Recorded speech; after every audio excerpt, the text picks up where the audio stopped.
Welcome welcome all to the Sunday Night Football Showdown Up the Lock show. We got JSU here this week after having Big T last week, and we got Kurt as always. I'm going to do a quick little victory lap. The Ravens suck, and they blew that lead against the Bills, and nothing made me happier to wake up to than seeing that. I took a nap. I know that nap turned into an extended sleep, and when I woke up to see that the Bills came back, I was a very, very happy man there, JSU. But, Kurt, I got to go to you first, man. You said you made some good money today on the NFL slate. How'd you do? 2.5x, baby. I've not been able to say that on an NFL Classic in a while. So I got to shout out our partner because I was busy at work today because obviously we're slanging tickets for these games. And I hadn't built two. I did my saber stuff this morning. I just, put in my adjustments, who I liked, cranked up all that. I cranked up Dynamic Brown. A couple other things, probably like 10 things, and then let's let Saber do its thing, man. And then, boom, 2.5x, easy money.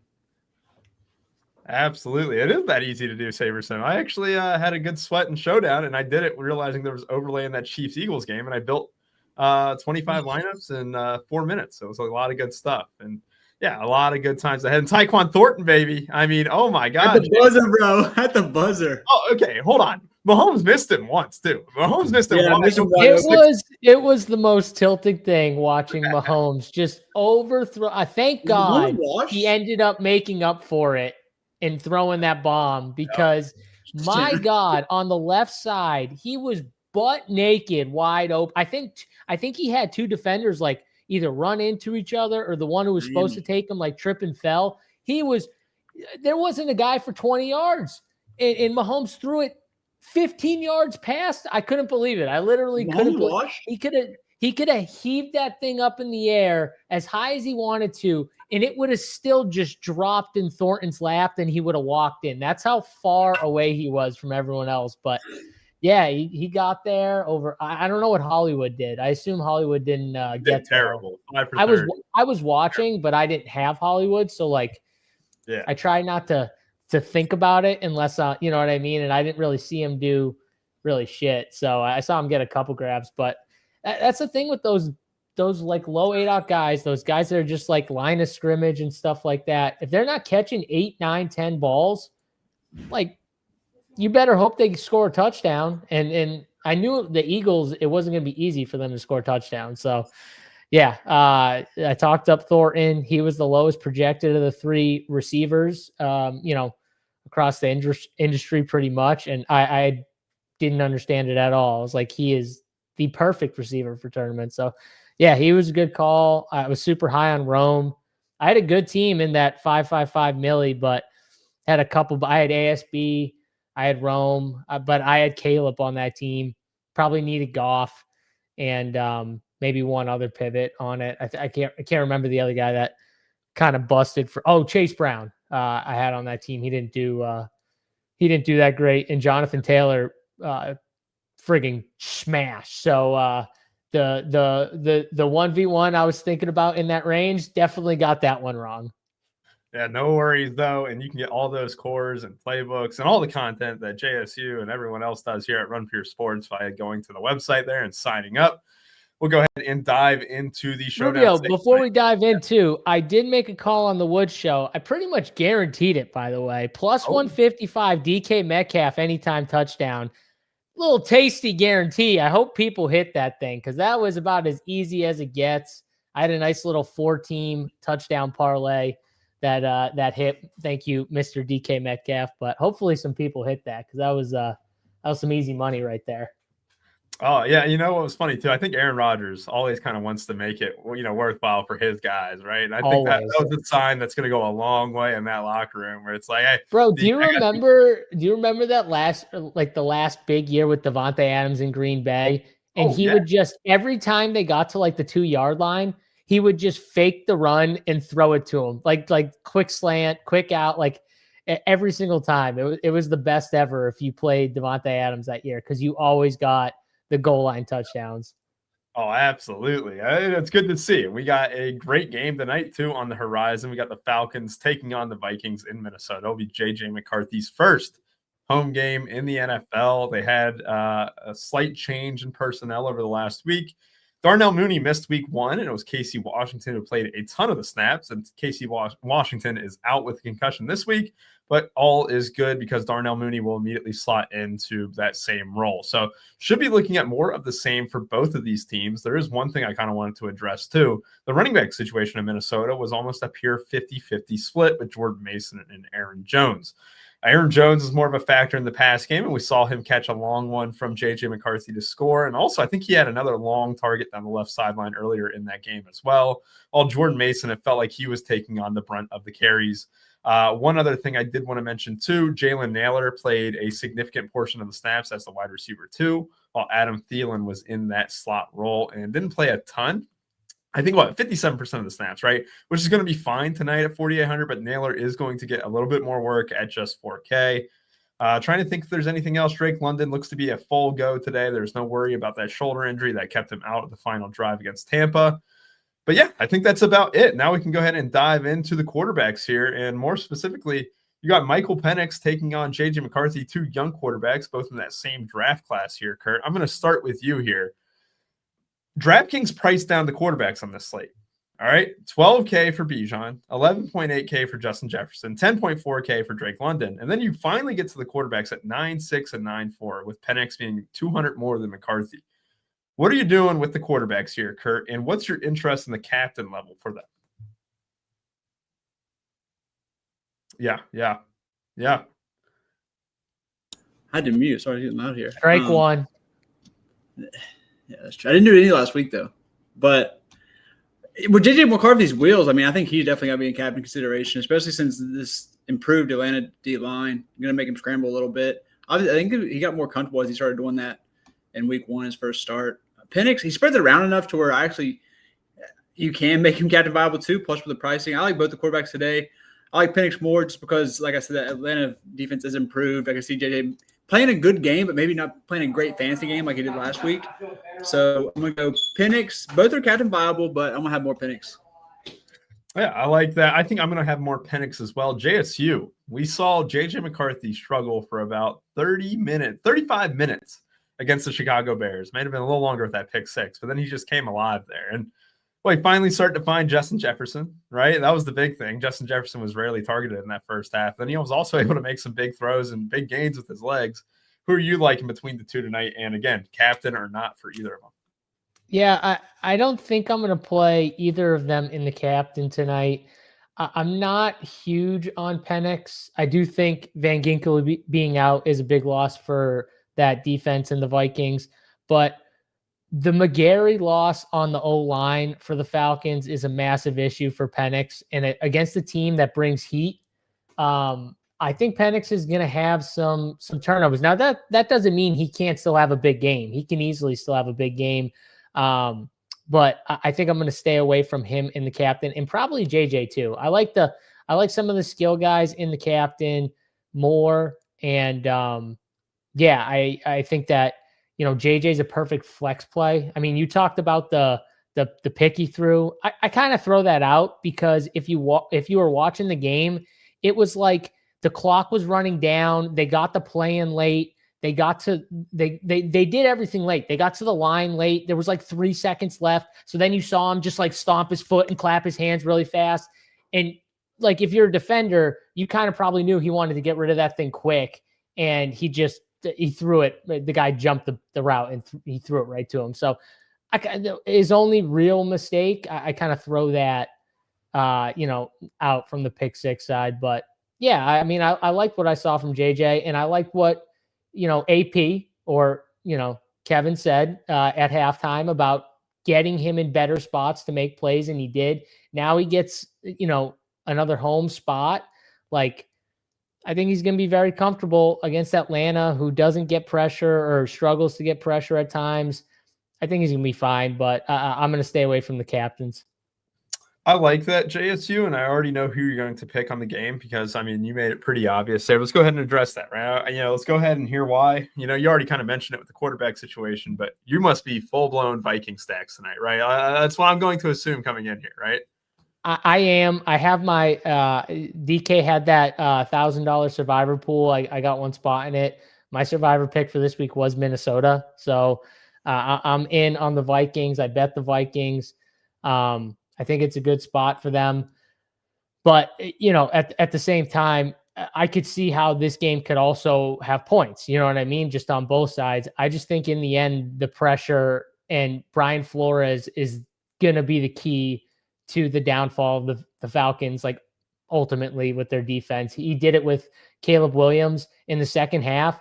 He just started to throw a bunch of things at him, and he got him so confused. Like in the first half, I feel like it was just like a feel-out process. And then the second half, Brian Flores was like, screw this. And he just started going in, and it worked. And obviously they won the game. So I think he's going to take that and, amplify that here at home against the Falcons. So yeah, especially if the Falcons can't run the football. That was the other thing I noticed against Tampa. They could not run the football.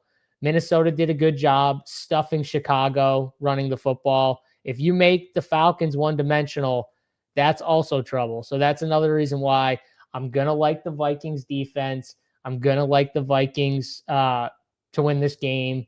And yeah, I'm going to be Vikings heavy on this slate. Now, that doesn't mean I don't like Bijan, though, because Bijan is going to run a shitload of routes. You might as well just plug him in as a receiver here. I think 36 routes last game for Bijan Robinson. That's, man, if we get 30-plus routes from Bijan Robinson, that's good, man. You get him in open space. He makes one guy miss, and he's gone. So, yeah, I still like him as a top captain, Rubio. I think you can play him with 4 or even 5 Vikings, really, if you really wanted to get unique. But I think a Bijan captain for Vikings is very, very interesting build. But Vikings heavy for me. I love it. I love it. And speaking of where to target this Vikings attack, right, they try and make teams one-dimensional through the air. Last year, they were like a top 5 rushing defense and bottom 3 in the passing game in terms of yards against in each of those categories. With the Vikings, you saw it last week. They struggled in that first half against Caleb Williams. When Caleb Williams and Ben Johnson coordinated heavily on what they're going to do for the first half, Caleb Williams wasn't sloppy with his footwork, was hitting his guys in stride. And then Caleb Williams did what Caleb Williams does best. Suck. And then now we get a new week where it's another second-year quarterback. Again, you get J.J. McCarthy gets to go against guys in his own draft class twice in a row. Kurt, what JSU just said about Bijan is 100% true. I consider him to be the second best receiving back in football. It could even be the best. I said if McCaffrey's hurt, then Bijan's number 1. But it looks like McCaffrey's healthy, so I'll consider him second best here. The amount of routes was staggering. The involvement in the passing game, there's a chance. I'm not saying it's great because I think it'll still be London, but like he could lead the team in targets, right? I mean, there's always that chance with Bijan. One thing that we're always scared of, Kurt, is Tyler Algier, all of a sudden having a big role like we saw in the previous 2 years. Only 25% of the snaps last week, and Bijan played over 82% of the snaps. Kurt, what are you doing with the running backs here tonight? Yeah, I don't think you have to worry about the Algier thing anymore. It's Bijan's show. I think we'll have more success on the ground here. I mean, look, you can't run on my Bucks.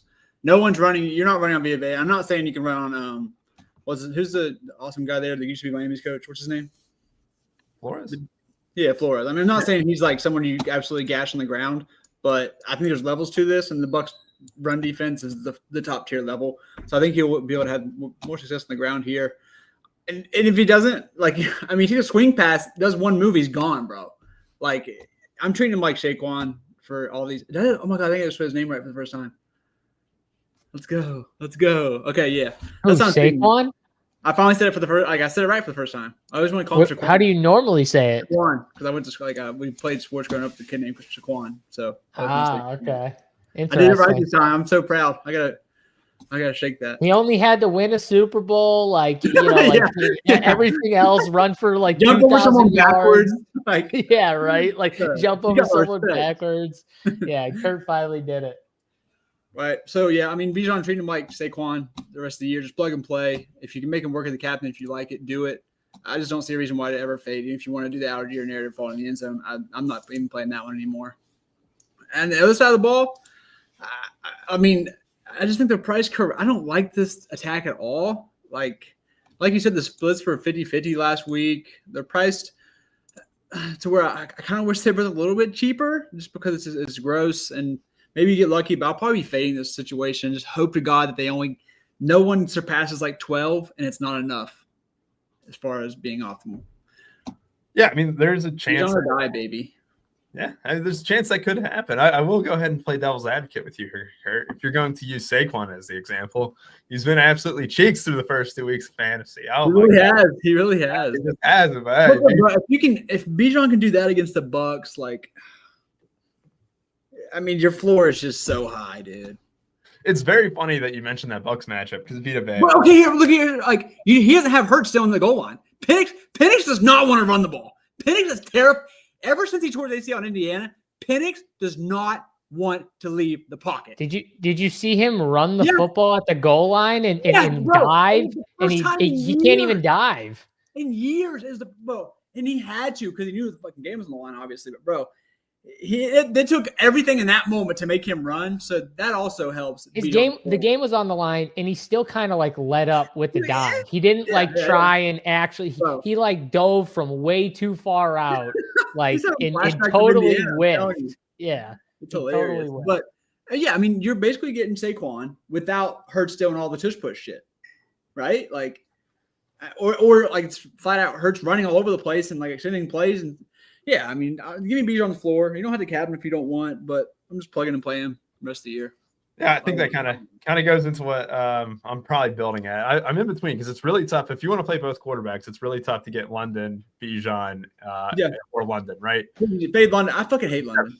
Yeah. So if you hate London, I mean, that would make the job easier. Then it's just between Jefferson and Bijan. JSU. London's a captain guy, low on flex. That's what I do with London. The target share low flex. He got a ton of targets last week. We'll get to wide receivers in a second, though. JSU, the running back situation here. What are you doing with both teams here? Yeah, I mean, I already talked about Bijan. I kind of agree. I got a little bit of Algier just at the price, but I don't really like him. I bumped him down, actually, but he still hit just a few of my builds, so I'll keep him in there. But, I'm definitely more Bijan. Like I said, I'm going to have Bijan as one of my 3 captains. And I think he's my favorite, like, spend-up captain for sure here. And then on the other side, I really like the Minnesota running backs. I think Jordan Mason's one of the better plays. I like him to get in the box tonight, plus 115 on DK for an anytime touchdown. I think they found something with him and the running game specifically in his style to take some pressure off of JJ McCarthy. And, we see it all the time with these quarterbacks. I think Jared Goff is a prime example. If you watched the Lions game today, what did you notice instantly from the Lions? They ran the football really well. They established the shit out of it. What did that open up? Amon-Ra St. Brown for 115 and 3. J-Mo for a massive play down the field, and he probably should have had 2 or 3 of those. They whiffed on 1 or 2 of them. It just opens up the entire offense. And that's what you saw in the second half with, in my opinion, with JJ. So I'm on Jordan Mason train. Who had the goal line work for them last week? I'll tell you. Hold on. I thought it was Mason. I don't know why. I could be wrong. I mean, I feel like I need to have at least one of these guys. I mean, the second half, it was definitely all Mason. But hold on. I'll get the full real quick from them. Let me answer this real quick, JSU. Victor asked, Max one running back per team tonight, or is 2 from the same team? I think Algier and Bijan could be optimal together because there's no one below Algier that is going to be a really viable main option outside of, I think, Josh Oliver, and maybe if you really wanted to punt to like a Charlie Verner. I don't even know if David Sills is active. I should probably check that.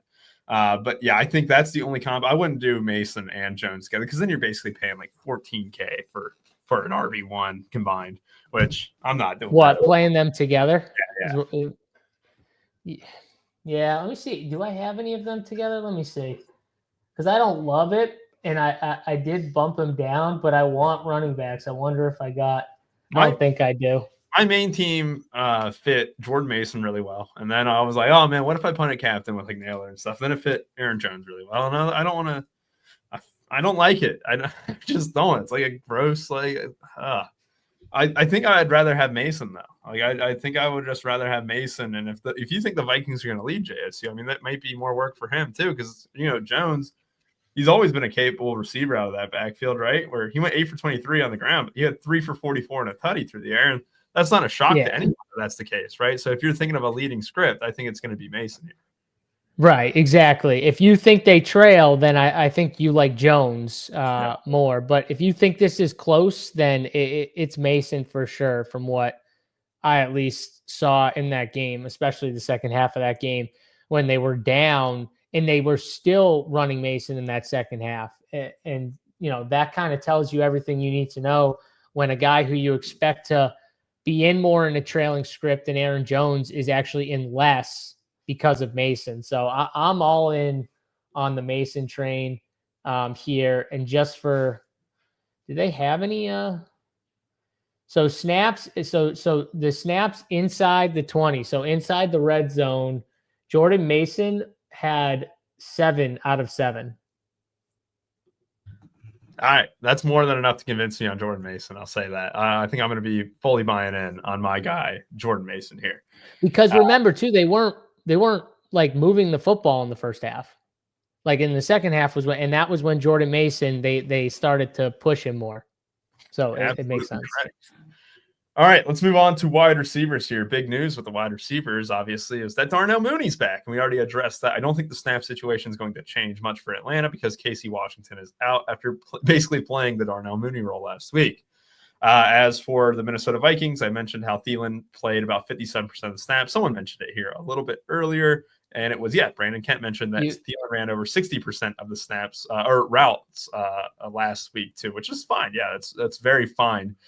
I have one of Naylor or Thielen in most of my teams here. And Kurt, I'm going to start off with you here. Talk to me about these wide receivers. And to me, am I wrong to think that Naylor and Thielen are the two best values on the entire slate? Yep. Great point, Kurt. I'm not even talking yet. Can I just gather my thoughts? You look like you were talking. It looked like you were talking. Chill out. I thought you were talking for a second too. I'll just throw it out there. Let me just compose myself, guys. Okay, I will be having Naylor or Thielen every single lineup tonight. Just both. There's not that much value. Every single one, I'm going to have one or the other. I'm only doing like one or the other. Oh, okay. 15 hand builds up. Obviously, I was doing Saber different. But no, I thought you said both of them together. Oh no. Yeah. No. Okay. I actually won't be playing. I thought that too, JSU. One or the other. Thanks for correcting it. I don't see the ceiling for them together at all. But let's see the receivers we got. Now, obviously, if I hate London, I have to, and the Vikings like to bring the blitz. So naturally, you'll want to like the guy in the slot, getting some of the slot work. Mooney, first game back, feel like no one's going to be playing him. I think he's a really good tournament play. I mean, it's mostly just a handful of things. I don't like London, so I'll be on that. Obviously, I'm playing Justin Jefferson. I really don't have that unique of stuff. I'm going to be low on London, over on Mooney. I like McLeod, obviously, because I hate London still. I think that's really all there is to it. JJ probably going to be my top captain. And that's all I got for you boys, the wide receiver position. I mean, the snaps are pretty condensed. Like, this isn't like some Chiefs situation we have here, especially with Washington stepping right out. I mean, it's pretty cut and dry. Both teams are going to run their 3 guys, and that's about it. Yes, great point, Kurt, because I think the Vikings ran all 3 of those wide receivers. Ty Felton not getting a single snap was like, oh, okay. Yeah, that was the thing. They literally barely played a wide receiver 4. I think just all the 2 snaps. It was Ty Felton, right? Yeah, Ty Felton played 2 snaps last week. And I think that the Falcons might have been even lower if Drake didn't get banged up. That's true, because Kadarius Hodge and David Sills came in barely any. Yeah, and London still played a significant part. I thought he was less than 88%. Maybe the 2 snaps that Sills got were when London was out, which would mean they played Kadarius Hodge 8 snaps, and that was it. Everyone else was those 3, besides just flop it, Mooney and Washington. Yeah. I like it. JSU, talk to me about the wide receivers here. Yeah, so at the wide receiver position for the Vikings, first off, you guys brought it up, 62% of the routes run for Thielen. Now, he got only 40% of those were out of the slot, which was interesting. Jalen Naylor actually ran 42% of the routes out of the slot as well. So he did run a decent amount of his slots routes out wide as well, Adam Thielen. He wasn't just inside the entire time, which was interesting. Naylor did out route him to 87% to 62. So that's just something to note. But obviously he's been there in that offense for longer, right? Adam Thielen just got back there, like a week before the game, a week and a half. So that doesn't shock me at all. I think maybe that goes up a little bit. Maybe they become more completely even in that scenario, but it still makes them all right plays just in itself.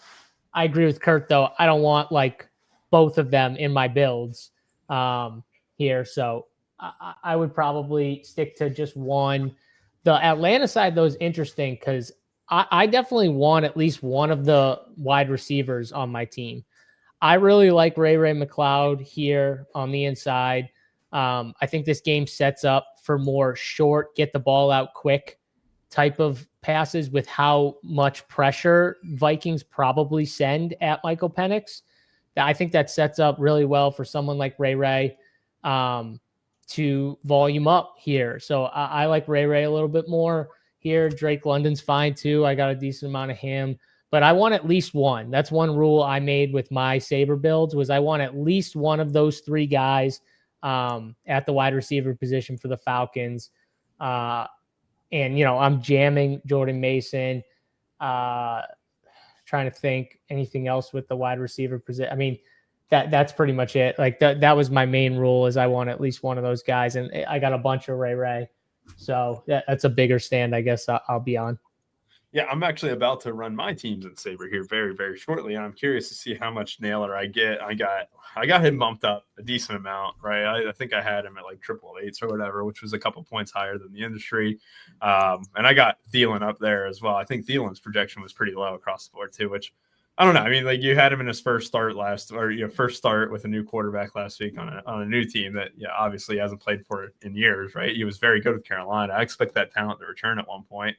And it also should be addressed like AJ Terrell's out there too, right? Like, one of the better corners in the game. Like, it's it could easily funnel to like one of those two guys.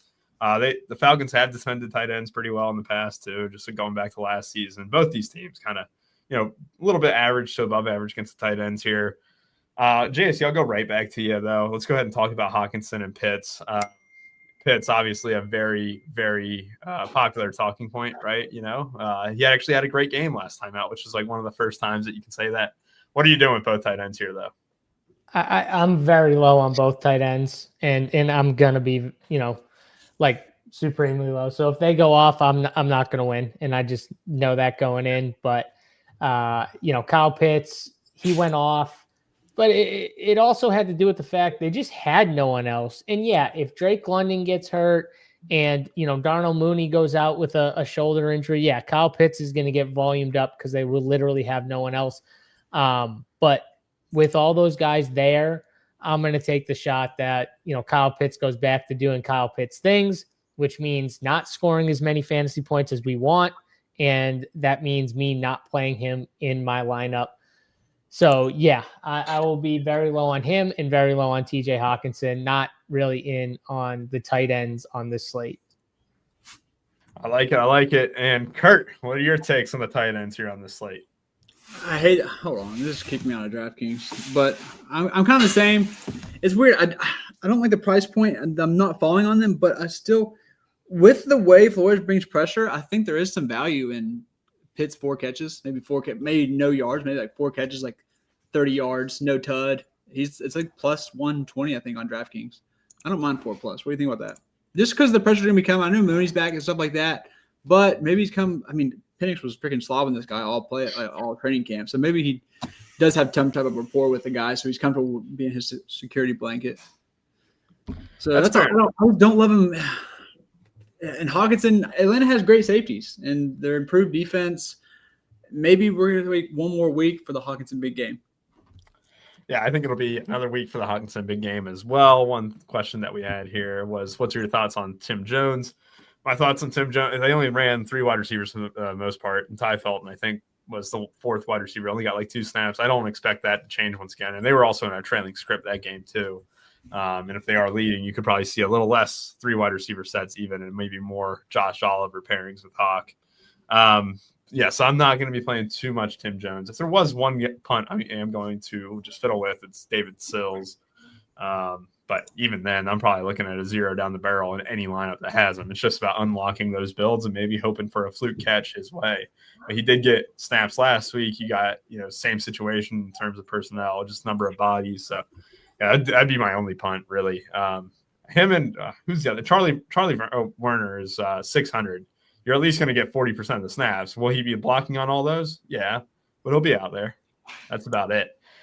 Defense and kickers. Kickers dominating slate after slate. Jake Elliott and Harrison Butker both had okay games. That last one that we just saw. You go back to, even the Cowboys game when Aubrey scored 20 plus or whatever too. It's just, oh man, I bumped up the kickers significantly. I do want to get my kickers. JSC, I'm going to start with you here. Kickers and defenses, what are you doing with them? Are you bumping either up or down? Bumping them, baby. Bumping both of them. I'm jamming them. Will Richard, is that how you say his name? Because the last time he was on a Showdown slate, chat was very upset with me that I couldn't say Richard or Richard. I think I'm going to go with Richard, but they were telling me Richard, and I don't know who to believe. I'm just going to go with myself because I'm never wrong when it comes to names, Rubio. That's what I tell myself anyways. He's one of the best kickers in the NFL for fantasy. I think he had 9 last time out, bang like a 50-something yarder. I think he comes out with double digits here. I like him a lot. And then the Vikings defense, I really like. I love, like I said, they're going to bring pressure. They're going to cause havoc. It's either going to create turnovers for them, which is scoring opportunities, or it's going to create big, or they're going to give up some big plays. But either way, I know it's at least an aggressive defense for Showdown, Rubio, that will take chances to cause turnovers. They're not just going to sit back. You know what I mean? They're not just going to sit back. They're going to try and create those turnovers, try and bring pressure and stuff. So I'm going to take my chances. I bumped both of them. I got, 50% of each or more. Yeah, I think you were completely off base there both times, JSU, with any pronunciation that you were going. I thought it was Reichert, right? And I think is it Reichert?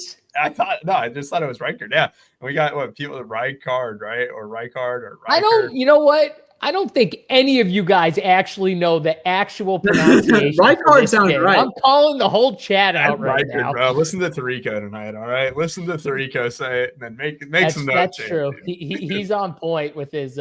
He's on point with his names. Look at that. Yeah. Right card. Yeah. All right. Enough chat. Leave it alone. Let's go. Come on. Bring it on, guys. Come on. I love this. Leave it alone. Atlanta's kicker this week. I'm gonna play Reichard in the captain just for the chat.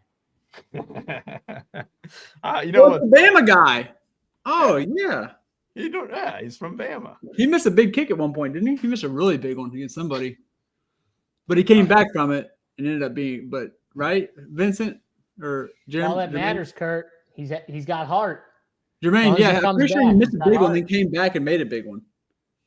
Yes. All that matters.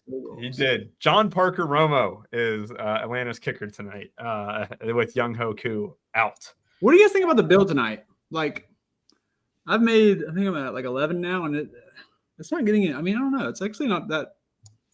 It's a pretty tough build. It's not. It's tough to get the last piece. I think that's the way to kind of look at it. It's really tough to play a lineup without getting a little bit uncomfortable at any of the spots. Mm-hmm. I got a question. Are you guys going to any mid-tier or cheap captains? Yes. I was about to ask you guys, are you going to throw in at least 1 or 2, maybe 5% kicker captain?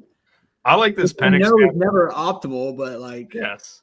I like this Penix captain I built. You can replace it with JJ if you want. It's a 4-2 Vikings, but and when I go to Naylor captain, it looks really nice, JSU, but it also unlocks that third stud. If you're not playing one of the quarterbacks, I think the slate gets a little easier. If you're really adamantly against Michael Penix tonight or against JJ McCarthy, and you're I'm committing to Bijan or I'm committing to Jordan Mason, I think the slate becomes a little bit easier. But if you're trying to jam, that's what I'm doing. I'm committing to Bijan and Jordan Mason captain, and then I have 10% Rijkaard in the captain or something, 15. Those are my 3 captains. Oh, I love on the slate. Yeah, I like that. I like that plan. Thanks for the Naylor captain. I just found what I liked. Oh, look at that. There you go. All right. Any questions? Any 5-1 tonight in play? Nitty Jen, I think yes.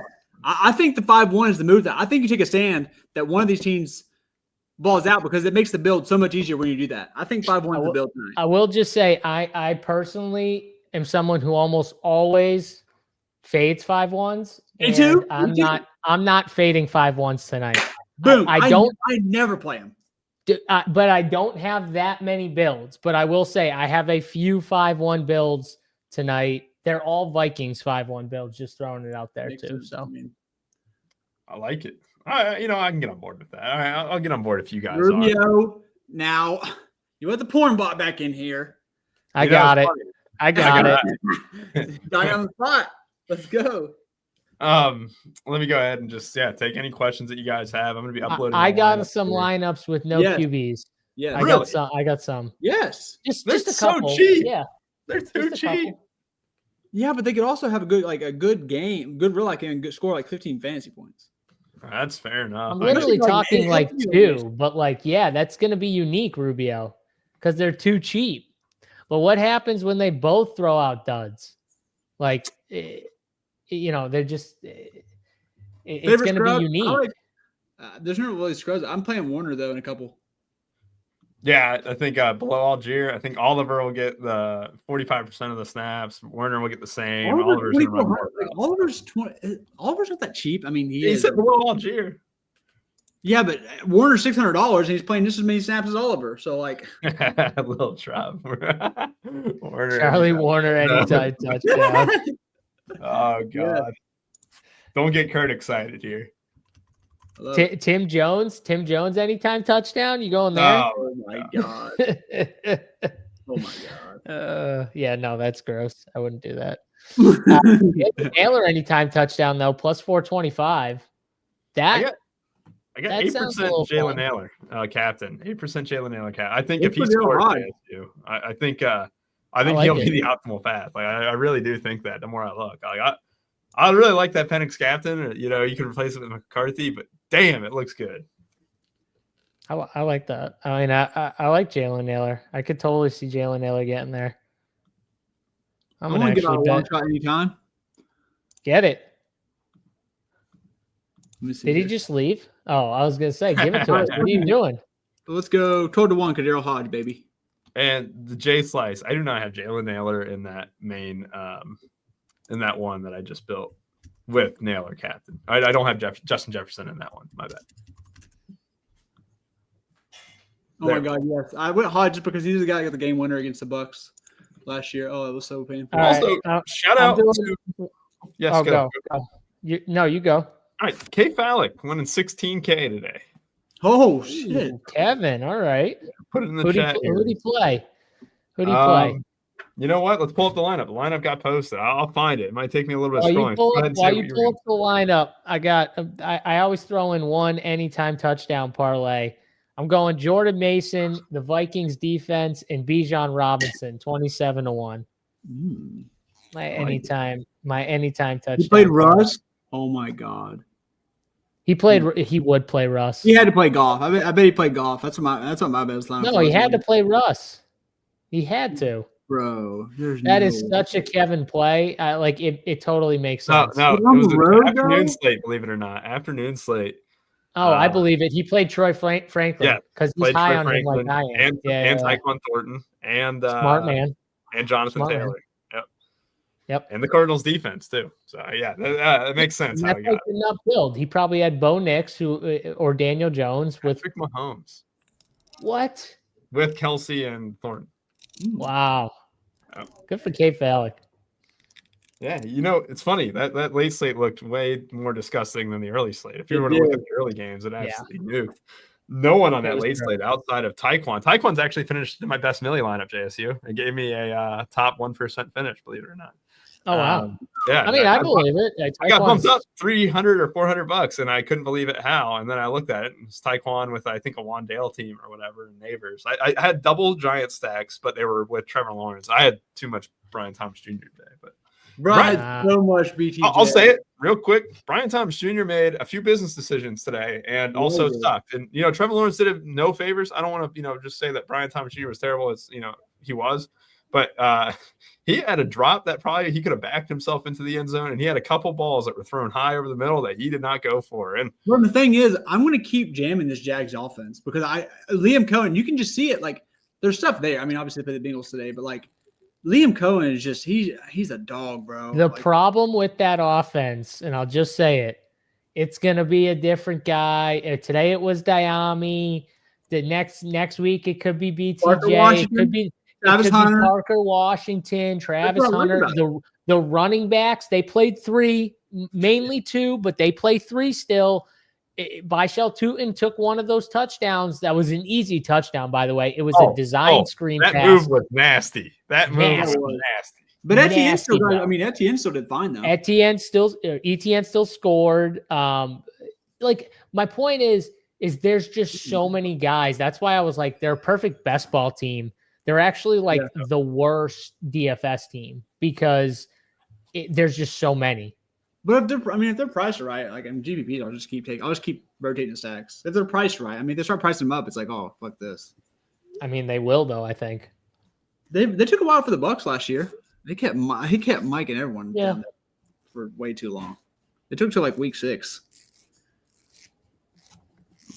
Yeah, I'm with you guys. All right, I just finalized my teams. Won't do a pick 6. We'll go ahead and sign off here actually in just about 30 seconds or so. JSU thinks the Vikings win. I'm going to join him. I'm going to choose the Vikings as well. Kurt, who wins this game tonight? I'm going to root for the Vikings. So I want the Bucs to win the division. So, and I was so low on JJ McCarthy coming out of college, but I'm kind of turning. I'm kind of starting to root for the guy. He doesn't look like he has that mentality that I like.